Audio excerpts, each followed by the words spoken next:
우리 옆에 계신 성도님들과 이렇게 인사하겠습니다. 주님을 따라갑시다.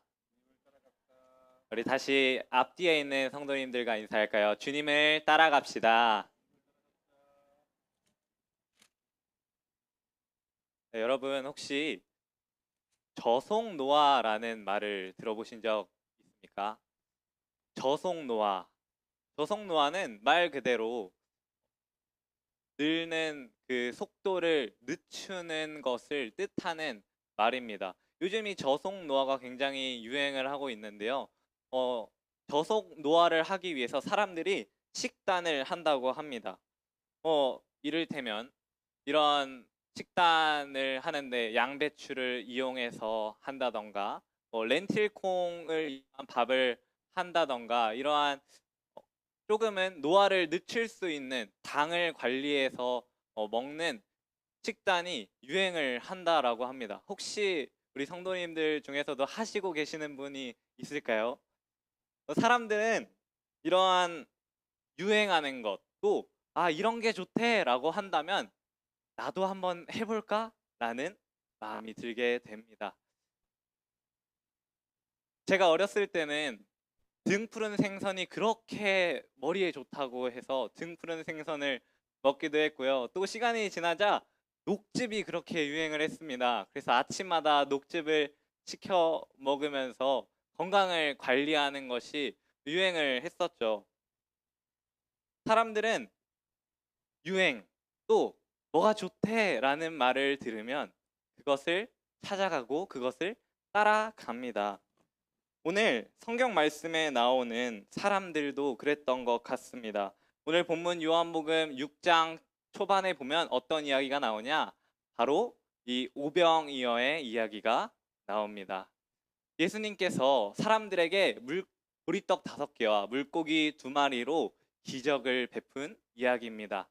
남자만 5천 명을 먹이셨고 여자와 어린아이까지 한다면 2만 명은 먹이셨다라고 추정하는 놀라운 사건입니다. 그뿐만 아니라 12바구니를 남기면서 사람들의 마음을 사게 됐습니다. 사람들은 예수님을 따라갔습니다. 예수님을 왕으로 삼고자 했습니다. 너무나도 좋은 것을 주시는 예수님께 자신들의 왕으로 삼아서 풍족하게 살고자 했습니다. 그런데 오늘 그 마음을 아셨던 예수님께서는 그들의 왕이 되어 주시지 않고 혼자 산으로 떠나가셨습니다. 자신을 찾아온 이들에게 떠나가시고 또 사람들은 거기에 그치지 않고 예수님이 어디로 가셨는지 열심히 찾았습니다. 바다 건너로도 가보고 예수님이 어디 가셨는지 샅샅이 뒤져서 예수님을 찾게 됩니다. 찾은 그 예수님께서는 사람들에게 말씀을 해주십니다. 일종의 설교를 해주셨는데요. 그 이야기를 들은 사람들의 반응, 그것이 바로 오늘 본문 말씀입니다. 60절에 보면은 이렇게 이야기를 합니다. 제자 중 여럿이 듣고 말하되 이 말씀은 어렵도다. 누가 들을 수 있느냐 한데, 예수님을 찾고자 예수님께로 나아가고자 했던 이들의 반응은 예수님의 말씀을 듣자 예수님의 말씀이 너무 어려운데 누가 이 말씀을 들을 수 있을까라고 오히려 반문하기 시작했습니다. 오늘 본문 중에 예수님께서 하신 2가지 질문을 통해서 우리가 함께 말씀을 나누고자 합니다. 첫 번째로는 너희에게 걸림이 되느냐라는 질문입니다. 60절에 제자들의 어려움을 들으셨던 그 예수님께서 61절에 이렇게 이야기하십니다. 예수께서 스스로 제자들이 이 말씀에 대하여 수근거리는 줄 아시고 이르시되 이 말이 너희에게 걸림이 되느냐. 오늘 60절, 61절에 이 제자라고 하는 이 단어는요, 우리가 흔히 알고 있는 그 12제자를 가리키는 말이 아니라 그때 당시 예수님을 따라왔었던 사람들을 의미하는 말입니다. 사람들이 예수님을 따라왔는데 예수님께서 과연 어떠한 말씀을 하셨길래 사람들이 어렵다, 예수님의 말씀은 너무 어렵다, 예수님의 말씀을 어떻게 들을 수 있냐 수근거렸을까요? 도대체 어떠한 말씀을 하셨길래 그랬을까요? 근데 오늘 말씀에 60절의 말씀에 보면 이렇게 말합니다. 이 말씀은 어렵도다. 누가 들을 수 있느냐 한데, 여러분, 예수님께서 말씀을 가르치셨는데 그 가르치신 말씀이 어려웠을까요? 예수님의 말씀은요, 제가 생각해 봤을 때 아마 이 세상에 어떠한 설교자가 있어도 예수님만큼 그 말씀을 쉽게 전하시는 분은 없으셨을 겁니다. 이 60절의 말씀을 영어 성경으로 보면 이렇게 이야기를 합니다. 이 말씀은 어렵도다. 누가 들을 수 있느냐 한데 라는 이 말은 This is a hard saying. Who can listen to it? 이라고 이야기를 합니다. 여기 나오는 이 hard는 어렵다라는 뜻을 가지고 있습니다. 우리가 잘 알고 있는 말이죠. 그런데 또 다른 뜻은 무슨 뜻이냐? 굳은이라는 뜻을 가지고 있습니다. 우리가 아이스크림을 먹을 때 하드를 먹는다고 하죠. 굳은이라는 뜻입니다. 이 말씀은 굳었다. 그러니까 다시 말해서 이 말씀은 내 마음을 굳게 했다. 누가 이 말씀을 들을 수 있느냐라고 반문하는 것입니다. 아니, 예수님, 이 말씀을 내가 지키기가 너무 어려워요 라고 하는 것이 아니라, 예수님, 이 말씀이 맞아요? 이 말씀에 누가 순종을 할 수 있을까요? 라는 반문을 하는 것이죠. 예수님이 하신 말씀이 무엇이길래 이들에게 이러한 마음이 생겼을까요? 예수님을 찾아왔었던 이들에게는 예수님이 처음에 이렇게 이야기를 합니다. 그들이 예수님을 찾아왔었던 이유에 대해 26절에 이렇게 말합니다. 예수께서 대답하여 이르시되 내가 진실로 진실로 너희에게 이르노니 너희가 나를 찾는 것은 표적을 본 까닭이 아니요 떡을 먹고 배부른 까닭이로다. 우리들이 예수님을 찾아왔었던 이유는요, 배불러서 맛있는 걸 먹었기 때문에 예수님을 찾아왔습니다. 예수님이 행하신 그 놀라운 기적이 그들에게 다가왔었던 것은요, 그저 육체적인 포만감, 배가 불렀기 때문에 그들을 찾아왔던 것입니다. 그런데 그 예수님 배불렀기 때문에 찾아왔었던 이들에게 예수님께서 뭐라고 가르쳐 주시냐? 너희가 나를 찾아온 것은 배불렀기 때문인데 너희는 그걸 따라가면 안 돼. 무엇을 따라가야 하냐? 나는 생명의 떡이다 라고 이야기를 하시며, 오늘 54절 말씀해 보니까 내 살을 먹고 내 피를 마시는 자는 영생을 가질 것이다. 그 사람은 내가 마지막 날에 다시 살릴 것이다 라고 이야기를 하는 겁니다. 예수님께 다가왔던 사람들은 혼란스러웠을 것입니다. 분명 예수님께서 주신 그 오병이어의 기적을 맛보고서 그들이 따라왔는데, 예수님께서는 내가 너희에게 줬던 그것이 아니라 나를 먹어야 돼. 내 살을 먹고 내 피를 마셔야 돼 라고 말씀하시는 거예요. 이 말씀은요, 우리가 지금 오늘날에 듣기에도 사실은 굉장히 거북한 이야기입니다. 살을 먹고 피를 마신다. 아마 우리 여기 성도님들은 말씀을 너무 많이 읽으셔가지고 이 말씀이 그렇게 크게 거북하시진 않을 텐데, 사람들은 살을 먹는다 하면은 많이 거북합니다. 피를 마신다라고 하면은 너무 거북한 말입니다. 아마 그때 당시에 사람들도 그랬을 것입니다. 그런데 그뿐만 아니라 예수님께서 뭐라고 이야기를 하시냐? 나는 하늘에서 내려온 떡이다. 하늘에서 내려온 떡인데 나를 먹어야 된다라고 이야기를 하는 거예요. 그때 사람들이 이렇게 이야기를 합니다. 42절 말씀해 보니까 이르되 이는 요셉의 아들 예수가 아니냐. 그 부모를 우리가 아는데 자기가 지금 어찌하여 하늘에서 내려왔다 하느냐. 사람들은요, 예수님이 어떤 분인지 알았어요. 예수님의 부모님을 알았어요. 야, 내가 저 예수님이라는 분을 어렸을 때부터 내가 봐왔는데 저기 저 요셉이라는 사람의 아들인데 어떻게 자기가 하늘에서 내려왔다고 하냐? 이게 말이 돼? 도대체 이 말씀을 들을 수 있는 사람이 누가 있어? 라고 반문하는 것이죠.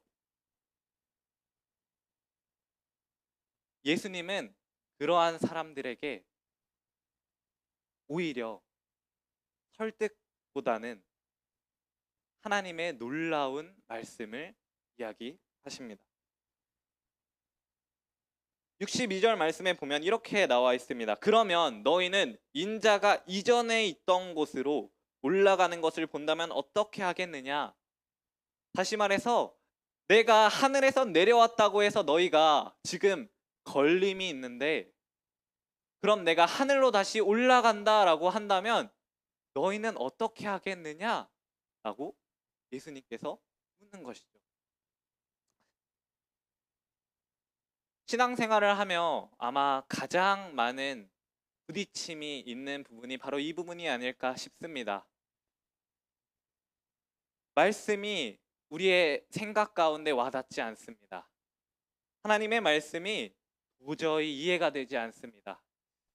제가 중고등부를 하면서 우리 중고등부 학생에게 한 번은 이러한 질문을 받은 적이 있습니다. 창세기 말씀을 함께 나누고 있었는데요. 전도사님, 아니 뱀이 어떻게 말을 해요? 아니 말이 안 되잖아요. 뱀이 어떻게 말을 할 수가 있어요? 이 질문 신앙생활을 하다 보면 모두가 한 번씩은 하게 되는 질문이죠.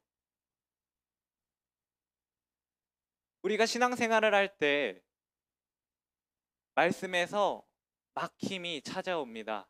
예수님이 말씀하시는데 그 말씀이요 맞나라는 의심이 어느 순간 마음 가운데 자리 잡게 됩니다. 이해되지 않고 이해할 수 없고 때로는 이해되지 않는 그 예수님이 아닌가라는 생각을 하게 됩니다. 그렇게 사람들은 다 떠나갔습니다. 다 떠나가고 나서 예수님의 곁에 12 제자만 남았습니다.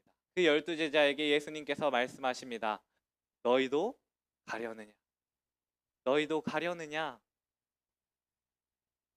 오늘 요한복음 67절 말씀을 새한글 성경은 이렇게 이야기를 합니다. 그러자 예수님이 12에게 말씀하셨다. 그대들마저도 가버리려는 것은 아니겠지요? 예수님이 말씀하시는 거예요. 너희들도 저들처럼 갈 거냐? 너희들도 수많은 사람들이 나를 따라왔는데 내가 그러한 말씀을 진리를 전했다고 그 말씀이 와닿지 않는다고 이해되지 않는다고 너희도 그들처럼 가려느냐? 우리가 오늘 시몬 베드로의 놀라운 고백을 살펴보면서 우리의 삶 가운데 적용했으면 좋겠습니다. 68절 말씀에는 이렇게 이야기를 합니다. 시몬 베드로가 대답하되 주여 영생의 말씀이 주께 있사오니 우리가 누구에게로 가오리이까? 아멘. 베드로는 참 말을 잘하는 것 같습니다. 예수님의 이 너희도 가려느냐라는 이 말씀 가운데 제자들 가운데 대표로 나서서 주여 영생의 말씀이 주님께 있는데 우리가 어디로 갑니까? 라고 고백하는 것이죠. 맞습니다. 예수님께는 영생의 말씀이 있습니다. 영생, 영원히 사는 진짜 생명의 말씀이 바로 예수님께 있습니다. 오늘 예수님은 자신을 생명의 떡이다 라고 소개하십니다. 나는 생명의 떡이다. 이 말씀은요 이스라엘 백성들에게 출애굽에 하나님을 떠올리게 만들었습니다. 출애굽기에 보면은 모세가 하나님의 부르심을 받아서 이스라엘 백성들에게로 나아가는 가운데 하나님께 자꾸만 거절합니다. 하나님 저는요 말을 너무 못해서 못하겠습니다. 저는요 저들 앞에 설 자격이 없는 사람들입니다 라고 하면서 하나님을 계속해서 거절합니다. 모세가 묻습니다. 하나님, 저들이 하나님을 누구라고 묻는다면 내가 뭐라고 답해야겠습니까? 그러자 하나님께서 뭐라고 이야기를 하시냐? 나는 스스로 있는 자다라고 하십니다. 나는 스스로 있는 자다. 다시 말해 나는 나다라는 말이죠. 예수님께서 오늘 이 말씀을 하고 계시는 겁니다. 나는 나다. 에고 에미라는 것인데 나는 생명의 떡이다라고 말씀하시는 거예요. 나는 하나님이야. 나는 너희에게 생명을 주는 하나님이야 라고 말씀하시는 것이죠. 맞습니다. 예수님은 생명의 떡이십니다. 우리에게 생명을 주시는 분이십니다. 예수님에 대해 요한복음 1장 1절은 이렇게 예수님을 소개합니다. 태초에 말씀이 계시니라. 이 말씀이 하나님과 함께 계셨으니 이 말씀은 곧 하나님이시니라. 아멘. 예수님은요, 말씀이셨습니다. 태초에 하나님과 함께 계셨습니다. 생명의 떡이신 예수님, 생명의 떡이신 그 예수님은요, 말씀입니다. 오늘날 우리가 생명의 떡이신 예수님을 먹고 생명의 떡이신 예수님을 믿을 수 있는 그 방법은 무엇이냐면요, 말씀에 나아가는 것입니다. 말씀에 나아간다면 그것이 바로 생명의 떡을 먹는 것입니다. 제가 말씀 준비를 하면서 어떤 목사님은 이걸 가지고 이렇게 이야기를 하더라고요. 여러분, 생명의 떡을 먹는데, 밥을 먹는데 하루에 몇 끼를 먹죠? 3끼를 먹습니다. 그런데 수많은 사람들이 일주일에 한 번 생명의 떡을 먹으러 나오고 그러고 그 일주일 동안 생명의 떡으로 살아갑니다. 만약 정말 그 떡을 물질적으로 먹는 것이라고 생각한다면 3일은 채 안 돼서 그 떡을 먹으러 찾아올 것입니다. 맞습니다. 우리는 그 말씀을 먹어야 합니다. 생명의 떡이신 예수님, 그 말씀을 우리가 먹어야 하는 줄 믿습니다. 베드로는 이후에 다시 이렇게 고백합니다. 우리가 주는 69절 말씀인데요. 우리가 주는 하나님의 거룩하신 자이신 줄 믿고 알았사옵나이다. 오늘 베드로의 고백 가운데 이 뒷부분에 믿고 알았사옵나이다를 우리가 함께 생각해 보았으면 좋겠습니다. 베드로는 말합니다. 믿고 알았습니다. 하나님의 거룩하신 자이신 줄 내가 믿고 알았습니다. 이 말은요, 우리 기독교의 핵심이며 뿌리입니다. 우리는요, 믿음의 종교예요. 우리는 알매의 종교가 아닙니다. 세상 사람들은 말합니다. 제가 영상을 하나 준비했는데요. 짧은 영상입니다. 이 영상을 보시면은 유재석이라는 예능인이 나오는 그 프로그램의 한 짧은 장면인데요.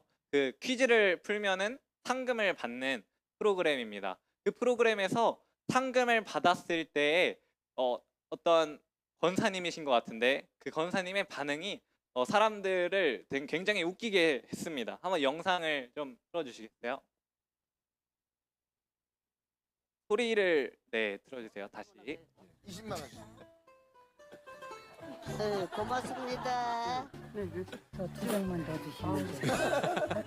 하나님 감사합니다. 하나님이 좋냐? 나는 하나님. 네, 여기까지 보겠습니다. 이 영상은요, 참 재밌죠? 재밌는데 제가 참 좋아하는 영상입니다. 왜 좋아하냐면요, 이 영상은 세상이 우리를 보고 있는 그 시각을 잘 나타내 줍니다. 믿음을 가진 사람은요, 퀴즈를 풀어서 상금을 받았을지라도 이야기를 합니다. 하나님 감사합니다.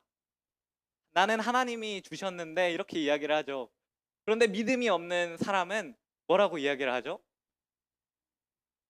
네. 이것이 바로 하나님을 믿는 사람과 하나님을 아는 사람의 차이인 것 같습니다. 우리는요, 하나님을 믿고 알았습니다.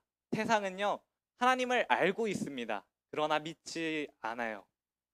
믿는 사람은 예수님의 그 말씀 가운데 이게 말이 돼? 이 말씀을 도대체 어떻게 믿으라는 거야?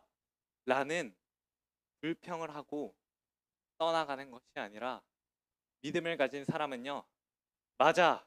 예수님은 생명의 떡이야. 예수님의 살을 먹고 예수님의 피를 마셔야 돼. 라고 고백하며, 당연히 그것이 말이 안 된다라는 것을 우리가 너무나도 잘 알지요. 그러나 고백합니다. 왜요? 하나님이시면 가능하시다라고 우리가 알기 때문이죠. 우리가 그렇게 알게 된 것은 어떻게 알았습니까? 우리가 이해를 통해서 어떠한 경험적인 우리가 그래 내가 예수님의 살을 먹어봤으니까 그래서 알아가 아니라 우리가 예수님을 그 하나님을 믿기 때문에 내가 정말 언제부터 알았는지 모르겠지만 알게 됐습니다. 그것이 우리 기독교의 핵심입니다. 믿고 알아가는 것. 사람은 자신에게 이익이 되는 것, 사람은 자신에게 유익이 되는 것을 따라갑니다. 세상에서 수많은 정보들이 흘러나오죠. 오늘도 많은 이야기들이 흘러나옵니다. AI가 더 좋은 게 나오고 있다. 이제 이 AI는 그만 쓰고 더 좋은 걸 써야 된다. 이렇게 하면 더 건강해진다.